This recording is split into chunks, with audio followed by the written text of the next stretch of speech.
জি sir, আমি বুঝি। ও আচ্ছা, মারিয়া মারিয়া কিন্তু আগে আমাদের দুইটা হ্যাঁ। স্পিকিং এর ভিডিও করছে, খুবই ভালো পারফরমেন্স করছে। এখন ওই সেই তোমার যে স্পিকিং 16 ছিল M2:2 R2, ওইটা কিন্তু আমাদের ছিল নর্মাল অ্যাসার্টিভ অ্যাফার্মেটিভ সেন্টেন্স ছিল। এখন এটাকে আমরা ইন্টারোগেটিভ করব কিভাবে? ওই যে দেখা যায় লাস্টে কিন্তু ইন্টারোগেটিভ সাইন আছে। এখন ওটা করব কিভাবে? যেহেতু তুমি আগে মনে হয় নিছিলাম মারিয়ানা, তুমি এখন রহিমার নাম নাও, রহিমার যেহেতু বান্ধবী। তো এখানে বলবা কিভাবে ইজ টু রহিমা চুজ। এই যে ভার্বের বেস ফ্রম বলছে, এই যে হলুদ কলম দিয়ে রাখবে, এগুলো কি ভার্বের base form. Is to Rahima choose, রহিমার কি পছন্দ করতে হয়?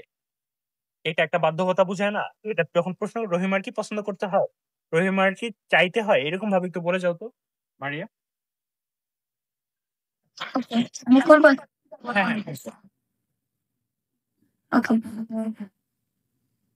ইজ টু রহিমা চুজ, রহিমার কি পছন্দ করতে হয়? ইজ টু রহিমা ওয়ান, রহিমার কি চাইতে হয়? ইজ টু রহিমা অমিট, রহিমার কি বর্জন করতে হয়? ইজ টু রহিমা স্টপ, রহিমার কি থামতে হয়? ইজ টু রহিমা সুইপ, রহিমার কি ঝাড়ু দিতে হয়? ইজ টু রহিমা ওয়ার, রহিমার কি পরিধান করতে হয়? ইজ টু রহিমা নো, রহিমার কি জানতে হয়? ইজ টু রহিমা কি, রহিমার কি রাখতে হয়? ইজ টু রহিমা আন্ডারস্ট্যান্ড, রহিমার কি বুঝতে হয়? আচ্ছা, যাই হোক, খুবই সুন্দর বলছো। এখন ব্যাপার হলো, আমরা যখন স্পিক মানে কি বলো, ওই যে যখন 2 নাম্বারটা বলবো, 2 নাম্বারটার ক্ষেত্রে কি আমাদের অবশ্যই আমরা মানে কি এটা কি ওইটা চাইতে কিন্তু বাধ্যকতাটা আরেকটু বেশি জোরালো করে বুঝায়। এই জন্য কি আমরা অবশ্যই বললাম। তো অবশ্যই বলাটা আসলে কিরকম আমি জানি না। তো তুমি এটা যেহেতু রহিমা সাবজেক্ট থাকবে, Rahima has to choose, Rahima কি অবশ্যই পছন্দ করে, রহিমার কি অবশ্যই পছন্দ করতে হয়, রহিমার কি অবশ্যই চাইতে হয়, রহিমার কি অবশ্যই বর্জন করতে হয়, এরকম ভাবে একটু বলো তো ফার্স্ট। আচ্ছা, এখানে আমি রহিমা নিলাম। হ্যাঁ, Rahima. Has to Rahima, has to Rahima choose, রহিমার কি অবশ্যই পছন্দ করতে হয়? হ্যাজ টু রহিমা ওয়ান, রহিমার কি অবশ্যই মানে জানতে হয়?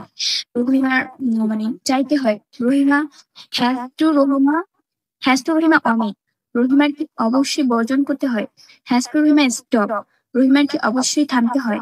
হ্যাজ টু রহিমা সুইপ, রহিমার কি অবশ্যই ঝাড়ু দিতে হয়? হ্যাজ টু রহিমা ওয়ার, রহিমার কি অবশ্যই প্রদান করতে হয়? হ্যাজ টু রহিমা নো, রহিমার কি অবশ্যই জানতে হয়? হ্যাজ টু রহিমা কি, রহিমার কি অবশ্যই রাখতে হয়? হ্যাজ টু রহিমা আন্ডারস্ট্যান্ড, রহিমার কি অবশ্যই বুঝতে হয়? আচ্ছা, যাই হোক, খুবই সুন্দর হয়েছে। আহ তো এখন ওইটা দুটো তো বোঝা গেছে। এখন আমরা 3 নাম্বারটা বলবো কিভাবে। নিড টু মানে হলো গিয়ে কি দরকার বা প্রয়োজন, এটার ক্ষেত্রে হয়। তো তুমি বলবা নিড টু রহিমা চুজ, রহিমার কি পছন্দ করা প্রয়োজন। নিড টু রহিমা ওয়ান্ট, রহিমার কি চাওয়া প্রয়োজন। নিড টু রহিমা অমিট, রহিমার কি বর্জন করা প্রয়োজন, এরকম ভাবে একটু বলো তো। ওকে, নিড রহিমা চুজ, রহিমার কি পছন্দ করা প্রয়োজন? নিড টু রহিমা ওয়ান, রহিমার কি যাওয়া প্রয়োজন, রহিমার কি বর্জন করা প্রয়োজন? নিড টু রহিমা স্টপ, রহিমার কি থামা প্রয়োজন? নিড টু রহিমা সুইপ, রহিমার কি ঝাড়ু দেওয়া প্রয়োজন? নিড টু রহিমা ওয়্যার, রহিমার কি পরিধান করা প্রয়োজন? নিড টু রহিমা নো, রহিমার কি জানা প্রয়োজন? নিড টু রহিমা কি, রহিমার কি রাখা প্রয়োজন? নিড টু রহিমা আন্ডারস্ট্যান্ড, রহিমার কি বোঝা প্রয়োজন? আচ্ছা, যাই হোক, অল টুগেদার তোমার পারফরমেন্স খুবই ভালো ছিল। তো আমরা এটা কি করলাম, একটা মডেল অক্সিলারি যে সেন্টেন্স, ওই সেন্টেন্সটাকে আমরা ইন্টারোগেটিভ করলাম, মানে প্রশ্ন কিভাবে করতে হয় ওটা আমরা এখানে দেখলাম। তো যাই হোক, তুমি খুব সুন্দরভাবে বলছো।